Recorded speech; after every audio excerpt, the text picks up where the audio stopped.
and by his own family, by his own friends, by the elders of the church, the chief priests and the teachers of the law. This is what Jesus said.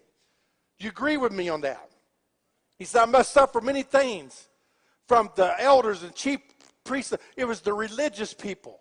Guess who's the most dysfunctional people we have in this world today? Do I have to mention it, or can you mention it? How many, 9 out of 10 wars that begin in this earth today begins over religion? They're religious wars. Most churches are not split over Sister Jones. They're split over religious ideologies. You should dance. You should wear this. You should. It's over stuff like that. So we have become a very dysfunctional group of people. And now we got a world out here, you got to come to God. And they're going, you got to be kidding me. When 87% of the millenniums today do not love the church. They hate, capital H, hate the church. 87%.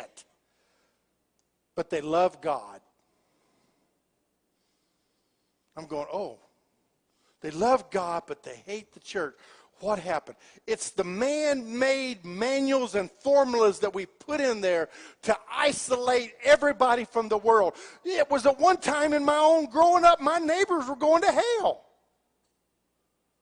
My people around me was going to hell. Hey, I'm going to tell you something. Let me help you guys out here. You don't hear this in a normal service, church service.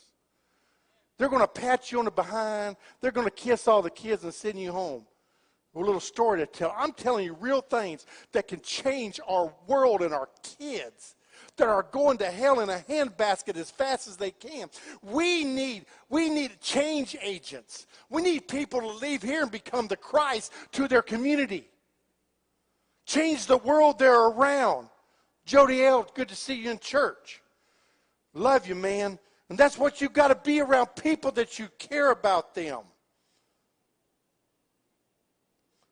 Jesus said, yes, you're going to suffer. Yes, you're going to go through this thing. And then later on, Paul talked about his sufferings. And later we hear the story of him dying, died a death for his faith. He had to stand up. What did he have to stand up for? Loving all people. The problem with our world today, we don't love everybody. It's easy to love everybody that loves us. Even the sinners, Jesus said, did that.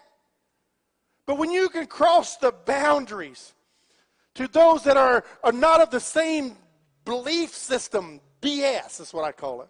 But belief system, let's leave it there. That we go through in our mind and our tradition.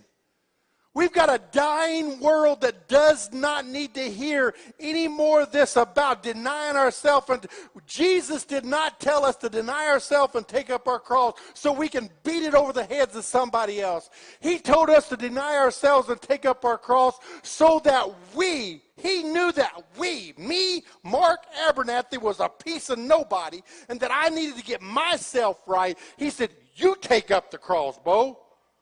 You deny yourself. You release all this from your mind.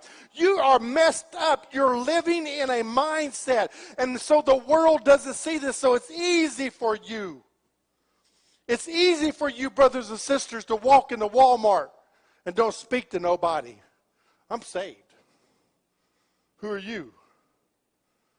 My wife don't even like going to the store with me because I'm going to talk to everybody. I am going to do that. It's easy for us to walk around like we've got this thing figured out. The Bible says, though I speak with the tongues of men, and Paul said this. He said it to a group of people that was so stuck in religious thinking. He says, though I speak with the tongues of men and of angels and have not charity, I am a ding-dong. Well, that's Mark's version. I'm a sounding brass and a tinkling cymbal. We are not crossing the street to meet our neighbor.